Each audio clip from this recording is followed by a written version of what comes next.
2024 లేదా 25లో డిగ్రీ లేదా బీటెక్ చదివారా? సాఫ్ట్‌వేర్ జాబ్ కోసం ఎదురు చూస్తున్నారా? అయితే కోడ్ జ్ఞాన్ 100 డేస్ కోర్సులో చేరండి. జాబ్ సాధించండి.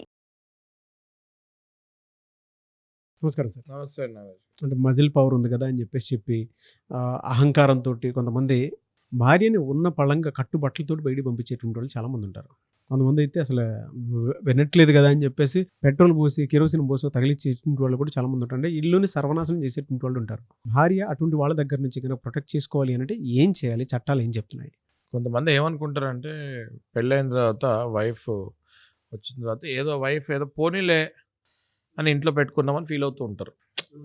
చాలామంది తెలియని ఎడ్యుకేటెడ్లో అన్ఎడ్యుకేటెడ్ వాళ్ళు, ఎడ్యుకేటెడ్లో ఇల్లిటరేట్స్ చాలామంది ఉన్నారు మన దగ్గర. అంటే వాళ్ళకి ఎడ్యుకేషన్ ఉంటుంది కానీ లిటరసీ ఉండదు. సో నేను వాళ్ళని ఎడ్యుకేటెడ్ ఇల్లిటరేట్స్ అని పిలుస్తాను. ఎలా అంటే నారాజ్ గారు హైలీ క్వాలిఫైడ్ ఉంటారు వాళ్ళు, కానీ వాళ్ళకి పెళ్ళైన తర్వాత వైఫ్ ఏంటి, మన ట్రెడిషన్ ప్రకారము వైఫ్ అత్తగారింటికి రావాలి. వైఫ్ అత్తగారింటికి వచ్చిన తర్వాత వీళ్ళ హస్బెండ్స్ అప్పుడప్పుడు కోపం వచ్చినప్పుడు ఏం చెప్తారంటే, ఇది నా ఇల్లు, పోనీలే అనుకుంటే నువ్వు ఇక్కడ ఉంటావు, నాకు కోపం వచ్చిందంటే నెక్స్ట్ సెకండ్ నువ్వు బయట ఉంటావు, ఇది నీ ఇల్లు కాదు, ఏదో నీ అదృష్టం బాగుండి మా ఇంట్లో పడ్డావు అని చెప్తారు వైఫ్స్కి. ఈ వైఫ్స్ కొంతమంది పడతారు, కొంతమంది హైలీ సెల్ఫ్ రెస్పెక్ట్ ఉన్న వాళ్ళు ఉంటారు నాగరాజు గారు, వాళ్ళు they will not take it. అయితే నేను వైఫ్స్కి ఏం చెప్తున్నా అంటే, సెల్ఫ్ రెస్పెక్ట్ ఉండటంలో తప్పలేదు, కానీ how to fight for your rights అన్నది తెలుసుకోవాలి.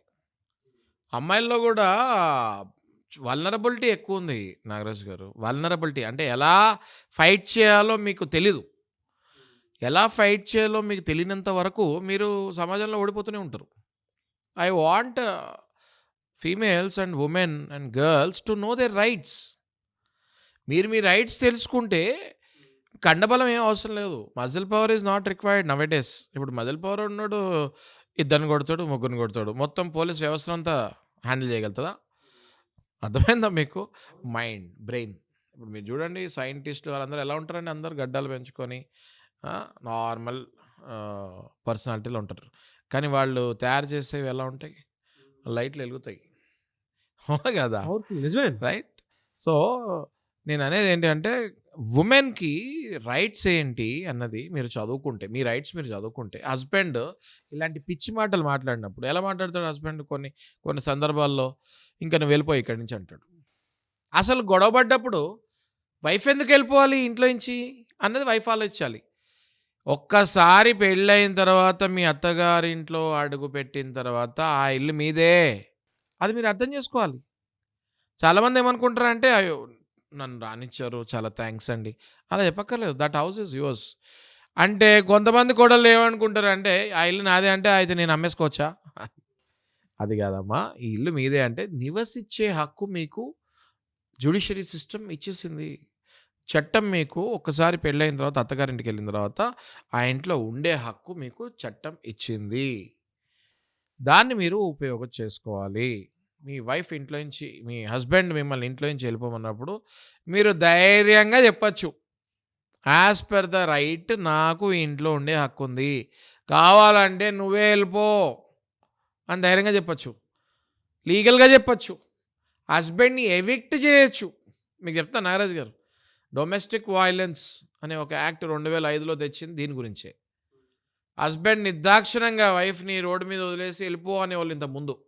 ఎక్కడికి వెళ్ళాలి మరి? అత్తగారింటికి మన పద్ధతి ప్రకారం అత్తగారింటికి ఎందుకు రావాలి మరి అమ్మాయి అని చాలా రీసెర్చ్ చేసిన తర్వాత లీగల్ ఎనలిస్ట్లో ఒక బిల్ని పార్లమెంట్లో ప్రవేశపెట్టి డొమెస్టిక్ వైలెన్స్ యాక్ట్ అనేది ఒకటి బిల్ పాస్ చేస్తడం జరిగింది. ఆ డొమెస్టిక్ వైలెన్స్ యాక్ట్లో ఏం చెప్తుంది అంటే, భార్య అత్తగారింటికి వచ్చిన తర్వాత అత్తగారికి ఎంత హక్కు ఉంటుందో ఆ ఇంట్లో ఉండటానికి, కోడలకు కూడా అంతే హక్కు ఉంటుంది ఆ ఇంట్లో ఉండటానికి.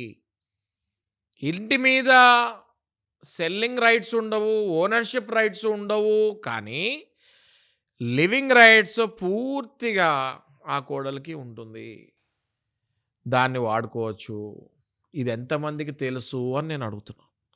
ఎంతమందికి తెలుసు? ఇది చట్టం చదివే వరకు నాకు కూడా తెలియదు ఈ విషయం. ఐఎమ్ 100% ష్యూర్ ఐఐటీలు, ఐఐఎంలు, ఇంజనీర్లు, డాక్టర్లు చాలామందికి ఇప్పుడు నేను చెప్పేది తెలీదు. ఎడ్యుకేటెడ్ ఇల్లిటరేట్స్ అంటున్నాను నేను, అందుకే కొంతమందికి తెలీదు. You have to know this and you have to let this information to flow in the society for the welfare. నువ్వు చెప్పాలి. మీ ఇంట్లో పనిచేసే వాళ్ళు ఉంటారు, మీరు ఆఫీస్లో కొంతమంది ఓకే ఉమెన్ సర్వెంట్స్ ఉంటారు, క్లాస్ 4 ఎంప్లాయీస్ ఉంటారు, పాపం చదువుకోరు వాళ్ళు, వాళ్ళకి అసలు బేసిక్గా చదువుతమే రాదు. మీరు చదువుతాం వచ్చిన వాళ్ళే చదవకపోతే చదివే రాని వాళ్ళకి జ్ఞానం ఎలా పెరుగుతుంది? మీరు సరిగ్గా చదువుకొని వాళ్ళకి చెప్పాలి. So when the husband will ask wife to get out of the house, this is my house అని చెప్పినప్పుడు you can always tell your husband, you get out of the house, I have every right to live in this house as per the domestic violence act against women 2005. ఇలా చెప్పి మనం కోర్టుకి వెళ్తే domestic violence section ప్రకారం చాలా ఉన్నాయి. ఇంకా only నివసిస్తానికే కాదు, హస్బెండ్ ప్రేమగా చూసుకోవాలి, హస్బెండ్ నెల నెల ఎంతో అంత ఖర్చులకి, ఒకవేళ వైఫ్ కావాలి, వైఫ్ ఎర్నింగ్ కాకపోతే ఎంతో అంత వైఫ్కి పర్సనల్ ఎక్స్పెండిచర్కి కూడా డబ్బులు ఇవ్వాలి. అన్నం, పప్పు, కరెంటు బిల్లు కట్టేస్తే భర్త నా బాధ్యత తీరిపోయింది, ఇంకా నేను మిగతా డబ్బులన్నీ బయట వాళ్ళ మీద విరజల్లొచ్చు అని కొంతమంది ఇప్పటికీ సిటీలో కూడా అనుకుంటారు, ఊర్లలోనే కాదు. ఊళ్ళల్లో అనుకుంటారంటే ఓకే, సిటీలలో కూడా ఇంకా అట్లా అనుకుంటున్నారు. అండ్ నా బాధ్యత ఏంటి, నేను ఇంటి రెంట్ కట్టాను, కరెంటు బిల్ కట్టాను, బట్టలు ఉన్నాయి కదా, సరిపోతాయి అట్లా కాదు. You have to take care of your wife, you have to take care of her emotions, her happiness, her extra facilities, what extra you can give, what extra love you can show అన్నది very very important. పిల్లలు ఉంటారు, పిల్లలకి just school fee కట్టేసి school బట్టలు, books కొనేసి wife దగ్గర వదిలేస్తే wife వాళ్ళని చూసుకోవాలంటే ఎట్లా కుదురుతుంది? పిల్లలు అన్నాక వాళ్ళు ఎదుగుతూ ఉంటారు, వాళ్ళ రిక్వైర్మెంట్స్, నీడ్స్, నెసెసిటీస్ పెరుగుతూ ఉంటాయి. వాళ్ళు తల్లికే చెప్తారు, తండ్రికి చెప్పరు కదా. ఫస్ట్ తల్లికే చెప్తారు ఎవరైనా పిల్లలు వచ్చి, నాకు ఇది కావాలి, నాకు అది కావాలని. ఆ తల్లి మళ్ళీ తండ్రిని అడిగినప్పుడు తండ్రి ఇవ్వాల్సిన బాధ్యత ఆయన మీద ఉంటుంది. అది ఇవ్వకపోయినా కూడా డొమెస్టిక్ వైలెన్స్. ఓకే, ఆడపిల్ల అప్పుడప్పుడు పుట్టింటికి వెళ్ళి తల్లిదండ్రులను చూసుకోవాలనుకుంటుంది. నువ్వు దగ్గరుండి పంపించాలి, ఫెసిలిటీస్ కలిగియాలి.